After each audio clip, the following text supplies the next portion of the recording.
Great. Good afternoon. My name is Ashley Hunter. I am the Public Information Officer for the City of Casey. I have Sergeant Evan Antley here with me today. He is also with the City of Casey, works for Casey Department of Public Safety. We'll have two officials speaking with you today. The first one will be Lexington County Coroner Margaret Fisher, and the second person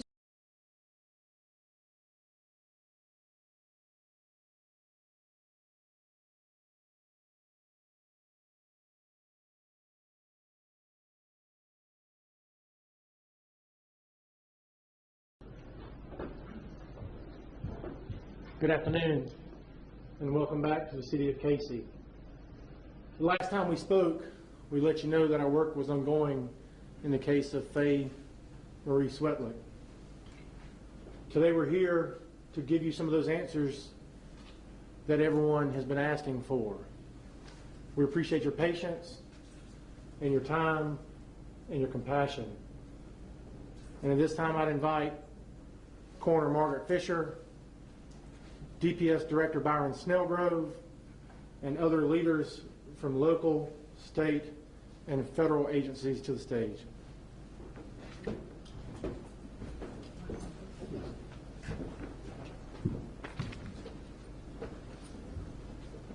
Good afternoon.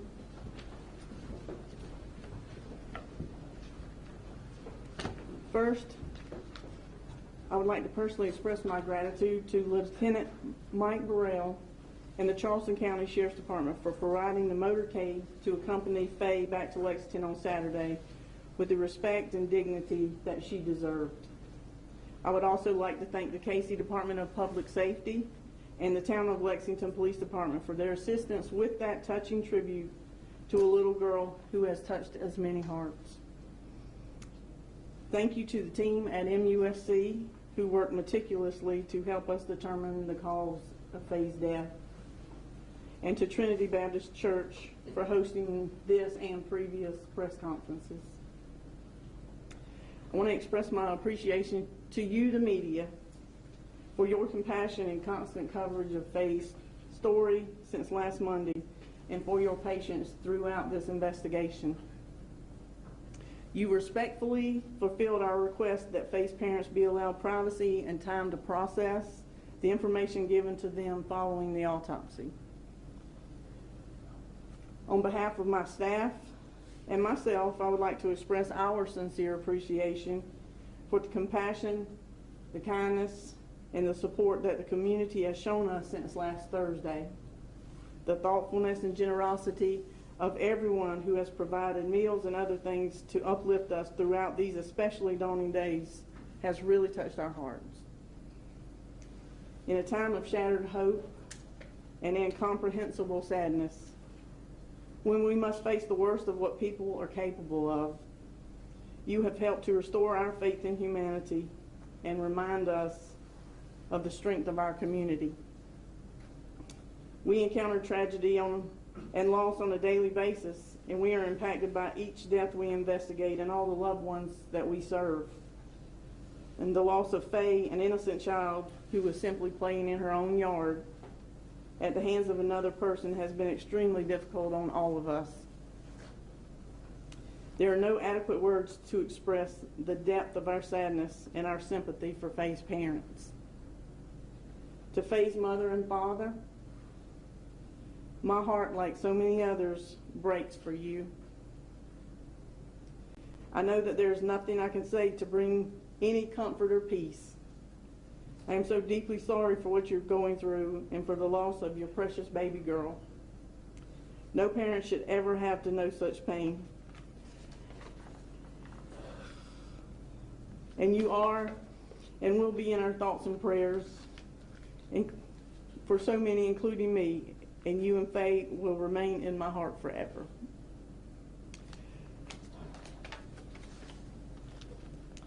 Before I disclose the results of Faye's autopsy, I want to make everyone aware that the results of the other autopsy related to this investigation will be released to the media following this press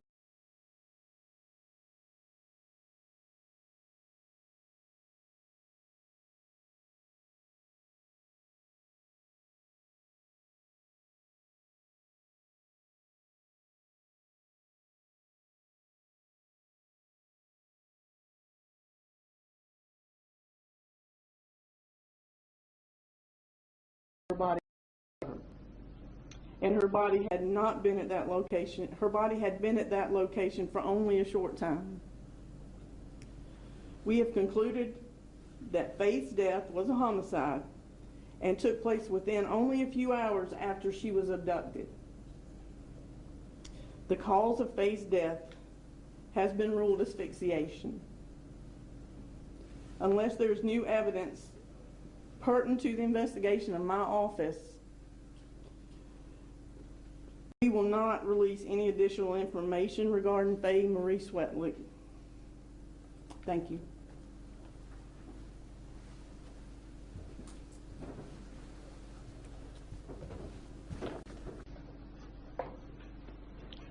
Thank you for coming. My name is Byron Snelgrove. I am the Director of Public Safety for the City of Casey.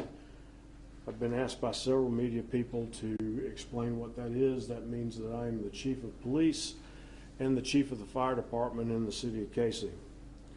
Standing with me up here are Margaret Fisher, the Coroner of Lexington County, who just spoke, Chief Mark Keel of the South Carolina Law Enforcement Division, Sheriff Jay Kuhn, Lexington County Sheriff's Office, and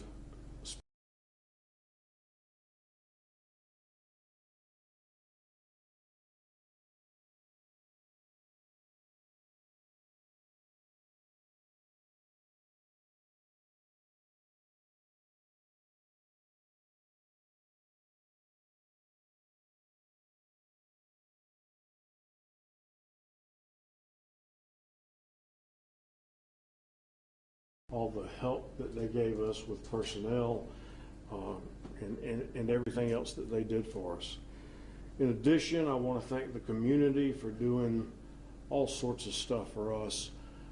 They were bringing us food, making sure that we had what we needed to continue to operate as far as sustenance. Trinity Baptist Church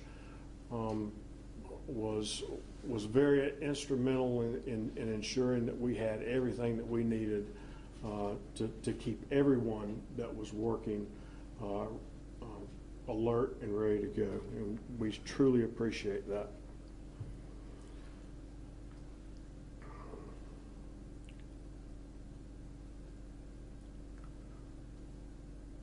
On behalf of the Casey Department of Public Safety and our city leaders and our staff as a whole, I want each of you to know that this was not just an investigation or a case for us.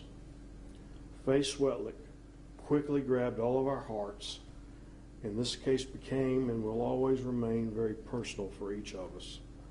Faye will never be forgotten. There are simply no words that can adequately convey our heartfelt sorrow or condolences for Faye's family, her friends, her classmates at Springdale Elementary School, Faye's teachers, her school resource officer, and all of Lexington School District 2. Very specifically, her Churchill Heights neighbors and friends. For the entire Casey community, the loss of Faye Marie Swetlik will never leave our hearts or our minds. But it is my hope that together here today, we can start to process this horrific crime and grieve the loss of this precious life. 8 days ago at approximately 3:45 p.m., Faye Marie Swetlik was discovered to be missing by her mother. Her mother did what most parents would do. She called her friends, she gathered her neighbors, and she frantically looked around the neighborhood for her daughter. Having no luck, she placed a frantic call to 911 at approximately 5 p.m. By 5:03, Casey officers were on the scene at Churchill Heights and were gathering information. They talked with family members and neighbors and began going through the neighborhood to look for Faye. Within 30 minutes of their arrival, officers notified the Casey command staff, including myself, and all of us immediately responded to Churchill Heights and began asking for assistance from other local agencies. By 6 p.m., Having so far not located Faye, both SLED and the FBI were contacted and immediate assistance was requested. At this time, we had 50 or more law enforcement officers, firefighters, and first responders on the scene, and we were doing organized canvasses door to door in searches of the neighborhood to initiate our first and initiated our first neighborhood perimeter search. Prior to Monday, many of you will remember we had a great deal of rain over a short period of time. We have areas of flooding and rough, dense terrain in our city. This includes the area directly around Churchill Heights neighborhood. Regardless of these conditions, all officers were asked to check every pool, creek, culvert, manhole, trash can, shed, play structure, woods, and anywhere else that a young girl could be. Over the next hour, our law enforcement presence grew to over 90 personnel. Both SLED and the FBI were on scene. A SLED helicopter assisted from the air, and numerous K-9 teams from several local agencies were in the area searching for Faye. Faye was placed in the NCIC, that's the National Crime Information Database, as a missing child. A BOLO, or Be on the Lookout For, was issued for Faye to every agency across our region. We placed pictures and information across social media, and it immediately was shared by thousands of people. While this was happening, the Lexington County Sheriff's Office and the Casey Department of Public Safety were setting up a mobile command unit in the middle of the neighborhood so that we could maintain a presence of officers in that area 24 hours a day until this was concluded. We also converted Casey City Hall into a much larger stationary command center for the more than 300 law enforcement officers and firefighters from across the region that joined in our search. For the remainder of the night, there was a heavy presence of first responders in and around the area. Casey officers shut down the neighborhood and were instructed to stop every car coming in and going out of the neighborhood and to talk to every person they saw to see if they had any information about Faye's whereabouts. By Tuesday morning, a dedicated Faye Swetlik hotline was set up and went live at our command center. We began roadblock operations at all entrances around the neighborhood. We spoke to everyone coming in and going out and asked for consent to look in their vehicles. Everyone was extremely cooperative, understanding, and very helpful. Our officers were provided with a standardized FBI questionnaire form that was specifically targeted to glean information to help us find Faye. This is what the officers used when they talked to anyone in reference to this case. That morning we did a coordinated effort with multiple agencies to go door to door to question all residents, friends, and visitors in all 280 plus homes in Churchill Heights. Our goal was to speak to every occupant of every residence, no matter how long it took. And we would also request consent to enter and look for anything that would lead us to find Faye. Grid searches of the perimeter of the neighborhood were also conducted multiple times. All the while, officers were again instructed to check every pool, creek, culvert, manhole, trash can, shed, or any other structure or area that a young girl may be in. K-9s continued to search, and on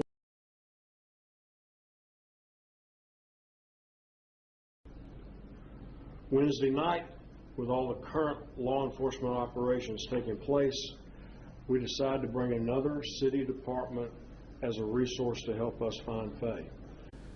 Thursday was the regular sanitation pickup day for Churchill Heights, and all residents were obviously aware of that. On Thursday morning, our officers diligently and methodically followed the Casey sanitation trucks through the neighborhood, and as each can was loaded and emptied into the back of a garbage truck, they methodically combed through it to see if they could find any piece of information or clue in hopes of finding something that would lead us to Faye. At approximately 10 a.m., a trash can near 602 Piccadilly Square was emptied, and as our officers went through it, they found a couple of items that were of significant importance. One was a child's polka dot boot, and the second was a soup ladle that had freshly dug dirt in it.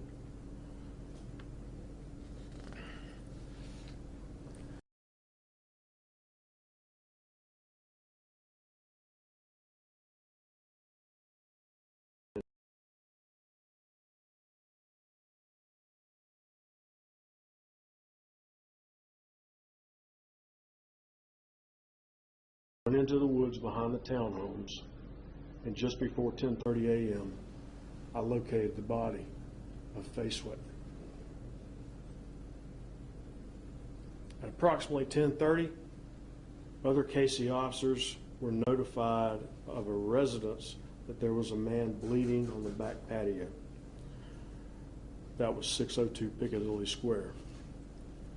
Officers immediately went to his aid and found a deceased white male. Immediately, SLED's crime scene unit collected various samples of DNA from both crime scenes and from inside 602 Piccadilly Square. That DNA, once tested, connected the unknown pieces of this horrific crime.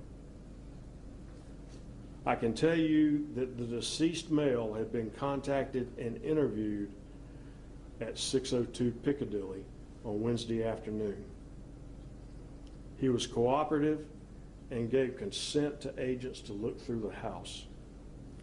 Those agents did not see anything that alerted them to believe that he had knowledge or was in any way involved in Faye's disappearance at that time. Evidence leads us to believe that the deceased abducted and killed 6-year-old Faye Marie Swetlik, and it appears that he is the sole perpetrator of this crime.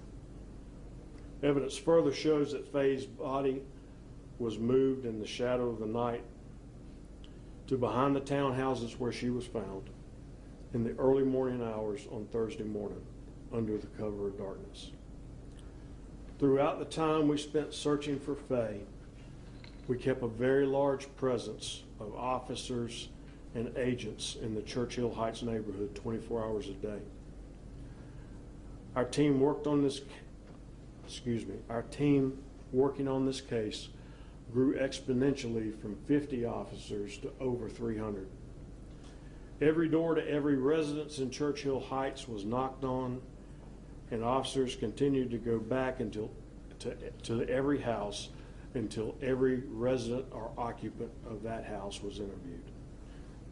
Many times that took 3 to 4 times to accomplish. There were 4 searches of the perimeter from the time Faye went missing until the night before she was found. That included trash cans, dumpsters, and other areas around the neighborhood. As of Friday at 5 p.m., officers had followed 283 leads just from the hotline alone. All those leads were followed until they were exhausted. We pulled video from almost 50 locations and reviewed a total of 756 gigabytes of video. I'll say in my 33 years of law enforcement, I have never seen such a large group of officers, investigators, firefighters, and other first responder and staff come together in the way that everyone did here.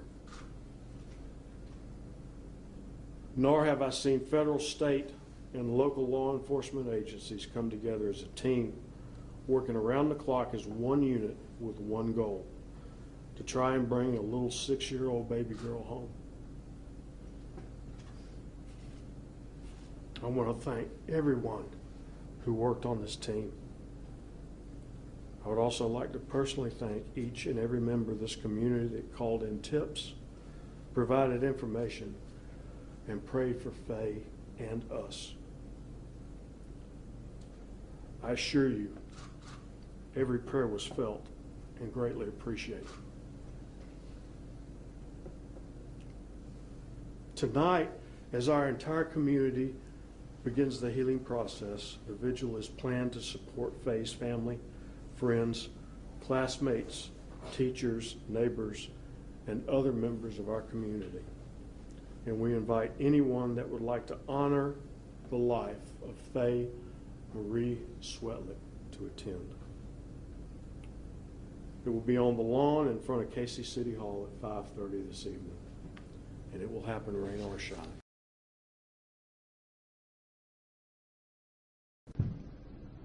I'll take any questions that anybody has now.